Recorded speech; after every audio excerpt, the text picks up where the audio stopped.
दोस्तों, आज की कहानी है दीपों की पहली उजास और अमृत का रहस्य। धनतेरस। जब दीपों ने टाल दी मृत्यु और जगाया अमृत का विश्वास। कहते हैं जब असत्य का अंधकार अपने चरम पर होता है तभी सत्य का दीप सबसे तेज जलता है। और यही दीप धनतेरस के दिन से प्रज्वलित होता है। यह दिन दीपावली का प्रथम दिन माना जाता है, जब पूरे वातावरण में शुभता की एक नई लहर उठती है, जब हर मन में उम्मीदों का दिया जलता है और जब घर आंगन में धन की देवी लक्ष्मी और आरोग्य के देवता धनवंतरी का स्वागत होता है। पर क्या तुमने कभी सोचा है कि इस दिन को धनतेरस क्यों कहा जाता है? क्यों इस दिन सोना, चांदी, बर्तन खरीदना शुभ माना जाता है? क्यों कहते हैं कि इस दिन मृत्यु भी हार मान जाती है? आइए आज सुनते हैं धनतेरस की वो अमृत कथा जो सिर्फ एक पर्व नहीं बल्कि जीवन का सत्य सिखाती है। कहा जाता है कि बहुत समय पहले राजा हेम के घर एक पुत्र का जन्म हुआ। ज्योतिषों ने उसकी जन्म कुंडली देखकर कहा कि यह बालक 16वें वर्ष में सर्पदंश से मरेगा।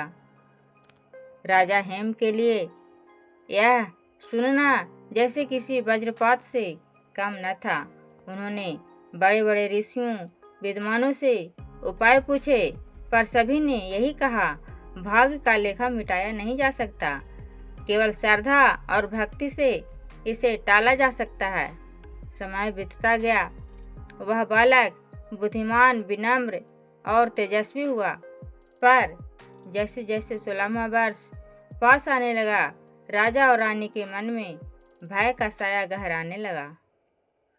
एक दिन जब बालक का 16वां वर्ष पूरा होने में बस कुछ ही घंटे बचे थे, राजा हेम ने उसकी रक्षा के लिए एक योजना बनाई।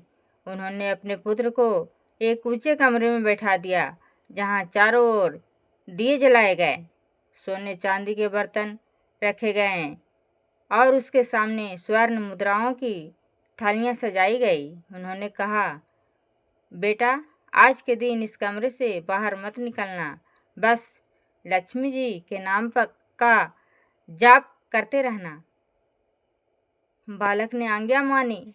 शाम ढली, अंधेरा छाने लगा और तभी घर के द्वार पर जमराज आए, भैंसे पर सवार, अपने नियत समय पर जैसे ही उन्होंने उस कमरे के पास कदम रखा, उनकी आंखें चौंधिया गई।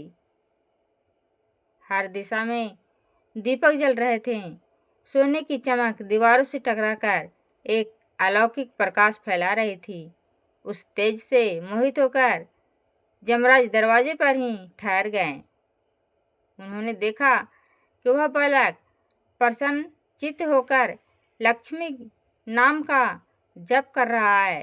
उसकी भक्ति और विश्वास से यमराज का हृदय पिघल गया। उन्होंने सोचा, आज मैं इस बालक का प्राण नहीं ले सकता, इसका समय तो आ गया है, पर इसकी आस्था ने इसे अमर कर दिया है। और यह कहकर उन्होंने कमरे के बाहर बैठकर पूरी रात वह दृश्य देखा और प्रातःकाल बिना कुछ बोले लौट गए। दोस्तों, कहा जाता है उसी दिन से यह प्रथा चली कि इस दिन दीप जलाकर यमराज को अर्पित किया जाता है, ताकि अकाल मृत्यु से रक्षा हो। इसे यम दीपदान कहा गया और यह धनतेरस की आत्मा बन गया। इस दिन दीपक सिर्फ घर को नहीं बल्कि आत्मा के अंधकार को भी रोशन करते हैं। यही वह रात थी जब पहली बार अमृत का दीप जला था। अब कथा का दूसरा पक्ष भी है। दोस्तों, कहा जाता है कि पौराणिक काल में जब देवता और दानव समुद्र मंथन कर रहे थे, तब 14 रत्नों में से एक रत्न था धनवंतरी, जो अमृत कलश लेकर प्रकट हुए। वे आरोग्य के देवता माने गए, इसलिए इस दिन धनवंतरी जयंती भी मनाई जाती है। कहा जाता है कि धनतेरस का अर्थ केवल धन नहीं बल्कि धन्य जीवन भी है। ऐसा जीवन जिसमें स्वास्थ्य, सुख और समृद्धि का संगम हो। इसलिए इस दिन स्वास्थ्य के प्रतीक रूप में तांबे, चांदी या मिट्टी के पात्र खरीदने की परंपरा शुरू हुई। धनतेरस के दिन हर घर में सफाई होती है, पुराने बर्तनों की जगह नए आते हैं और मन में एक नई उम्मीद जन्म लेती है। लोग कहते हैं धन आएगा, पर असली धन क्या है? यह सवाल आज भी उतना ही गहरा है जितना उस राजा के समय था। अब आते हैं आधुनिक काल की कथा पर, जहां वही धनतेरस एक नई सीख देता है। मुंबई शहर की भीड़ भाड़ में रहने वाली नेहा अपने पति अर्पित और 2 बच्चों के साथ हर साल धनतेरस पर खूब खरीदारी करती थी। उसके लिए यह दिन सिर्फ शॉपिंग डे था। नए सोने के गहने, किचन के बर्तन और ढेर सारे उपहार। वह मानती थी कि जितनी महंगी चीज़ें खरीदी जाएंगी उतनी अधिक लक्ष्मी प्रसन्न होंगी। पर इस बार कुछ अलग हुआ। धनतेरस के दिन जब वह बाजार पहुंची, तभी रास्ते में एक बुजुर्ग दंपति सड़क किनारे बैठे थे। उनके पास कुछ पुराने दिए और मिट्टी के पात्र बिक रहे थे। नेहा ने देखा, उनके हाथ कांप रहे थे, आंखों में उम्मीद की रोशनी थी। उसने सोचा, ये दिए कौन खरीदेगा? फिर भी उसके मन में कुछ गूंजा, लक्ष्मी तो वही वास करती हैं जहाँ करुणा हो। उसने अपने सोने के सिक्के खरीदने की योजना छोड़ दी और उस दंपति के सारे दिए खरीद लिए। बुजुर्ग की आंखों में आंसू आ गए। बेटी, आज तुमने हमें अमृत दे दिया। उस शाम जब नेहा ने घर लौटकर वही दिए जलाए तो पूरे घर में एक अद्भुत शांति छा गई। अर्पित ने पूछा, आज सोना नहीं खरीदा? नेहा मुस्कुराई, नहीं, आज मैंने कुछ अमूल्य पाया है, किसी की दुआ। उसी रात नेहा के छोटे बेटे को तेज बुखार हुआ। डॉक्टर ने कहा कि स्थिति गंभीर है, पर जब सब चिंतित थे तब नेहा ने वही बुजुर्गों से खरीदे दिए भगवान के आगे रख दिए और मन ही मन बोली, हे धनवंतरी, अगर आज भी तुम अपने भक्तों की रक्षा करते हो तो मेरे बच्चे की रक्षा करना। अगले ही पल जैसे चमत्कार हुआ। सुबह होते होते बच्चा ठीक हो गया। डॉक्टर ने कहा, यह तो मानो किसी वरदान से हुआ है।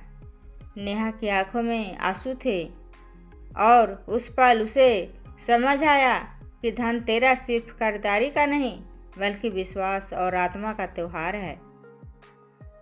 कहते हैं जब इंसान अपनी लालच छोड़ देता है तब असली समृद्धि उसके पास लौट आती है।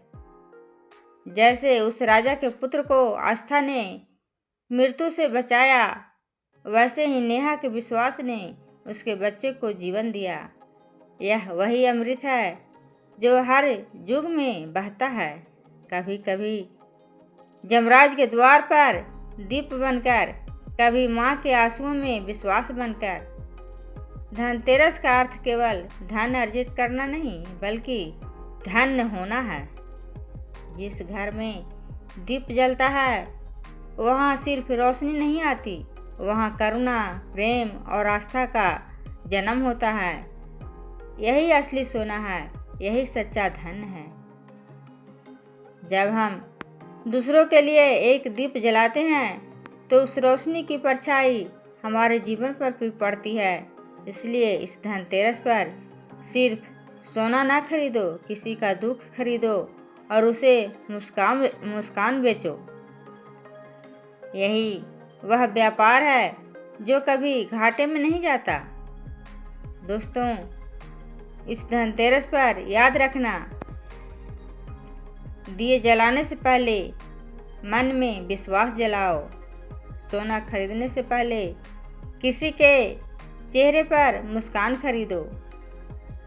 और जब दीपक की लौ तुम्हारे घर को रोशन करे तो वह तुम्हारे भीतर की अंधेरी सोच को भी मिटा दे। क्योंकि असली धनतेरस वही है जहाँ हर दिल में एक दीप जले, हर घर में प्रेम का प्रकाश फैले और हर जीवन में विश्वास का अमृत बहे। दोस्तों, आप सभी को धनतेरस मुबारक हो। आपकी ज़िंदगी में हर दिन अमृत, आरोग्य और अपार समृद्धि का दीप जलता रहे। धन्यवाद।